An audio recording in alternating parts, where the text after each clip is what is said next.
दूर क्षितिज तक फैला अथाह रत्नाकर समुद्र और उसके तट पर बसा गुजरात के पोरबंदर जिले का छोटा सा गांव माधवपुर खेड़। तन को विश्राम और मन को विराम देती है यह भूमि।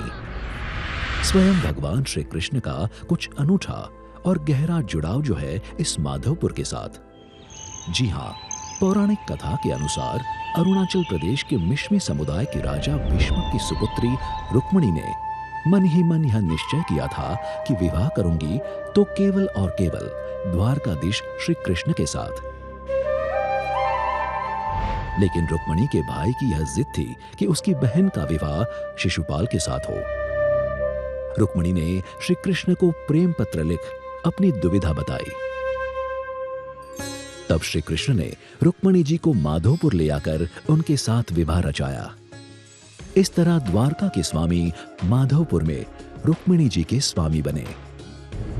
सत्य के प्रति सत्व के समर्पण की यह अनन्य गाथा लोग सदियों से गुनगुना रहे हैं और इसकी याद में सदियों से माधवपुर में मनाया जाता है एक अनोखा लोक मेला, जिसमें यहां स्थित प्राचीन माधवराय जी मंदिर के सानिध्य में चैत्र शुक्ल नवमी से चैत्र शुक्ल त्रयोदशी तक प्रतिवर्ष श्री कृष्ण और रुक्मिणी जी के विवाह प्रसंग को ठीक उसी रूप में मनाया जाता है। भजन कीर्तन और उल्लास के साथ प्रभु की बारात में शामिल होते हैं लाखों भक्त। और भारत का सूर्योदय जहां होता है वह अरुणाचल प्रदेश, और पश्चिम किनारे पे जहां सूर्य की किरणें सागर को छूती है वह गुजरात माधवपुर के मेले में एक सूत्र में जुड़ जाते हैं। कितना अद्भुत है ना। यही तो है भारत की संस्कृति। विभिन्न राज्य, विभिन्न बोलियां और पोशाकें, फिर भी कुछ ऐसे सनातन मूल्य हैं जो पूरे भारत को एकता की डोर में पिरोते हैं। भारत की विविधता में एकता की इसी ताकत को उजागर करने के स्वप्न के साथ प्रधानमंत्री श्री नरेंद्र मोदी ने शुरू किया एक भारत श्रेष्ठ भारत अभियान। इस अभियान के अंतर्गत आजादी का अमृत महोत्सव के भागरूप भारत सरकार और गुजरात सरकार ने आयोजित किया है माधवपुर का मेला और भव्य सांस्कृतिक महोत्सव, जिसके अंतर्गत 10 अप्रैल से 13 अप्रैल लगातार 4 दिनों तक माधवपुर में आध्यात्मिक वातावरण में पूर्वोत्तर राज्यों के अनेक रंग बिरंगी सांस्कृतिक कार्यक्रमों की प्रस्तुति होगी। इन 4 दिनों में अरुणाचल प्रदेश का इदु मिश्मी नृत्य, रुक्मिणी हरण पर आधारित असम का सत्रिय नृत्य, मणिपुर रास नृत्य, मेघालय का वांगला और काशाद मस्तिया नृत्य, मिजोरम का चेरव तथा सोलकिया नृत्य, नागालैंड का आओ नागा नृत्य तथा चखेसंग नागा नृत्य, सिक्किम के भोटिया समुदाय के सिंधनी चाम, सिक्किम के नेपाली समुदाय के कलाकारों द्वारा घाटू नृत्य, त्रिपुरा के मोग समुदाय द्वारा वा नृत्य एवं रियांग समुदाय का होजगिरी नृत्य, असम और मणिपुर के पारंपरिक नृत्य के साथ ही पुंग चोलोम, ढोल चोलोम और थंगता नृत्य इत्यादि वातावरण को आनंद की ऊर्जा से भर देंगे। जैसे कि रसराज श्री कृष्ण के सामने कला संस्कृति का 56 भोग लगा हो। वहीं श्री कृष्ण और रुक्मिणी जी की विभिन्न पौराणिक कथाओं पर आधारित विजुअल आर्ट प्रदर्शनी आगंतुकों के हृदय में शुद्ध स्नेह का बीजारोपण करेगी। भारत के महामहिम राष्ट्रपति महोदय, विभिन्न राज्यों के मुख्यमंत्री, मंत्री, केंद्रीय मंत्री और महानुभावों की उपस्थिति इस महोत्सव को देगी एक अनोखी आभा। माधवपुर की चौखट पर आयोजित इस मेले में ज्ञान, भक्ति और कर्म के समन्वय की संकल्पना साकार होगी। मेले में माधवराय के जयघोष के साथ गुजरात तथा पूर्वोत्तर के राज्यों की सांस्कृतिक विरासत का होगा सम्मिलन। भारत के पूर्वी और पश्चिम छोर एक दूसरे को प्रेम के रंग से रंगेंगे।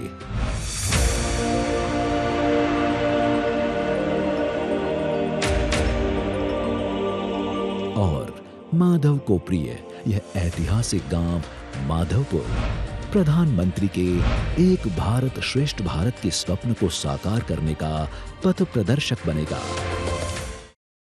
તાજેતરમાં આઝાદી કા અમૃત મહોત્સવની ઉજવણી અંતર્ગત પોરબંદર ખાતે માધવપુર ઘેડના મેળાનું ભારતના રાષ્ટ્રપતિ શ્રી રામનાથ કોવિંદ દ્વારા ઉદ્ઘાટન કરવામાં આવ્યું હતું. આ પ્રસંગે ગુજરાત રાજ્યના મહામહિમ રાજ્યપાલ શ્રી આચાર્ય દેવવ્રત, ગુજરાત રાજ્યના મુખ્યમંત્રી ભૂપેન્દ્ર પટેલ તથા અન્ય મહાનુભાવો અને લોકો ઉપસ્થિત રહ્યા હતા.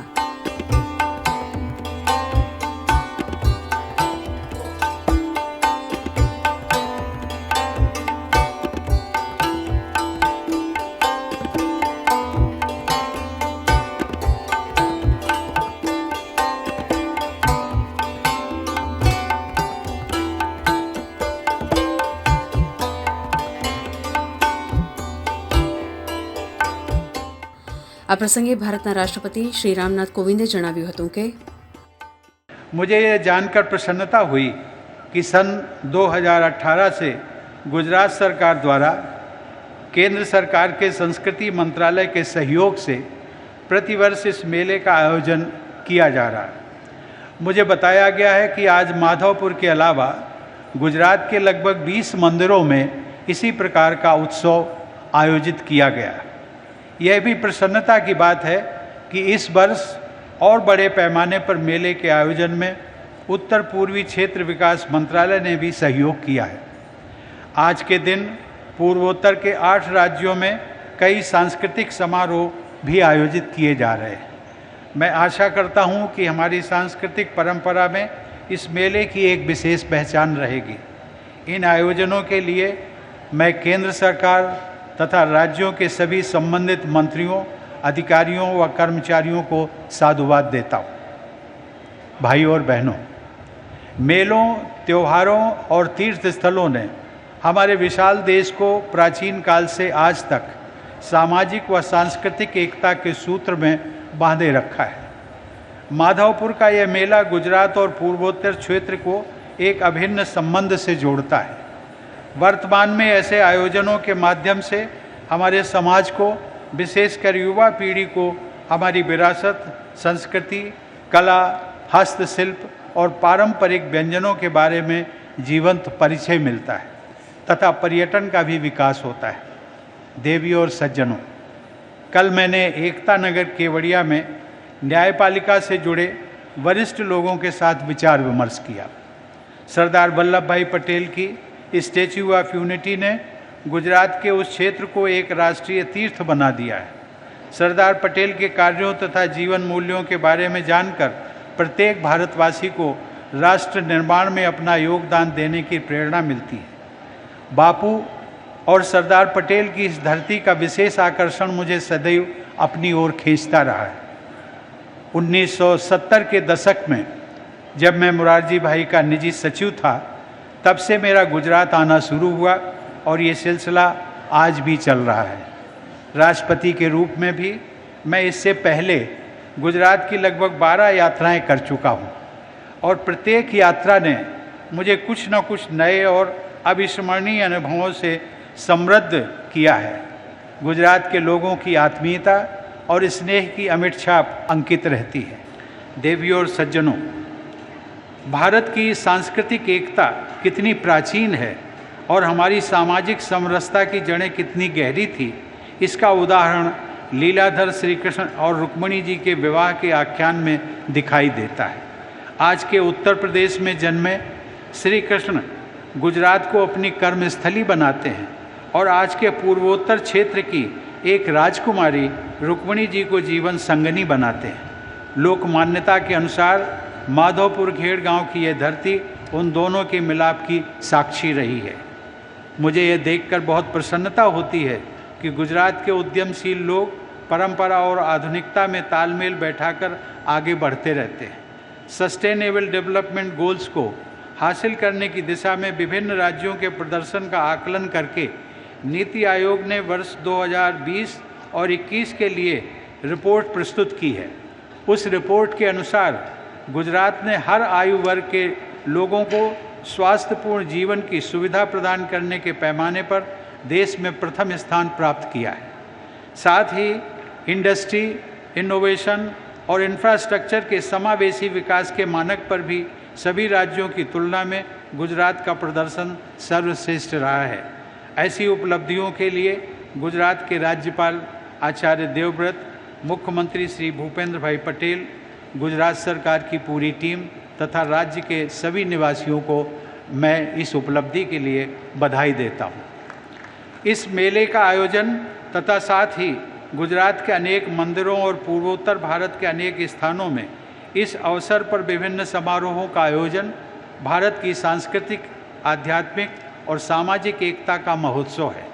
मुझे प्रसन्नता है कि पूरे देश के लोगों को भावनात्मक स्तर पर जोड़ने का ये उत्सव आज़ादी के अमृत महोत्सव के साथ ही मनाया जा रहा है। हम सब जानते हैं कि गुजरात में ही 12 मार्च 2021 को साबरमती आश्रम से आज़ादी के अमृत महोत्सव का शुभारंभ हुआ था। यह महोत्सव मूलतः राष्ट्र गौरव की भावना को मजबूत बनाने के उद्देश्य से मनाया जा रहा है। माधवपुर घेड़ मेला से जुड़े सभी उत्सव भी भारत की एकता और श्रेष्ठता को रेखांकित करते हैं। आज से 25 वर्ष बाद हमारे देशवासी भारत की आज़ादी की शताब्दी का उत्सव मनाएंगे।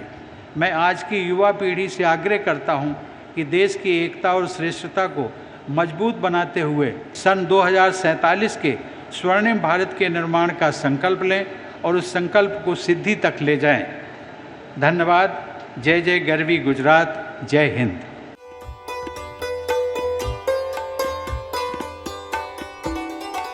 આ મેળાના ઉદ્ઘાટન પ્રસંગે આઝાદી કા અમૃત મહોત્સવના ભાગરૂપે અને એક ભારત શ્રેષ્ઠ ભારતની પરિકલ્પનાને સાકાર કરતા અનેક રંગારંગ કાર્યક્રમોનું આયોજન કરવામાં આવ્યું હતું।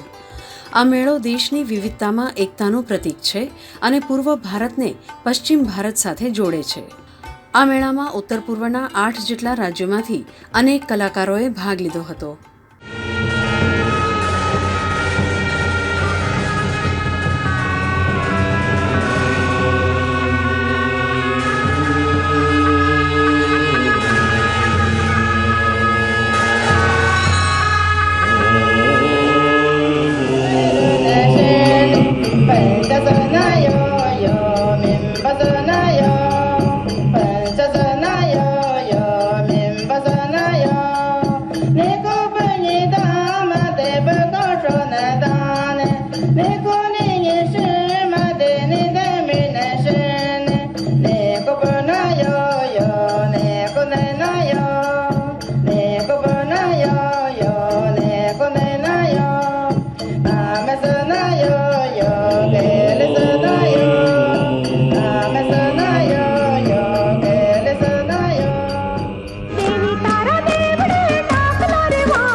কাঠৰ পকি ঘোঁৰা ৰে কিৰে ৰে ৰে উঠি ফুল কোঁৱৰে ৰে কিৰে ৰে ৰে কাঠৰ পকি ঘোঁৰা ৰে কিৰে ৰে ৰে উঠি ফুল কোঁৱৰে ৰে কিৰে ৰে ৰে শদিয়াৰ নলৈ যায় কুমে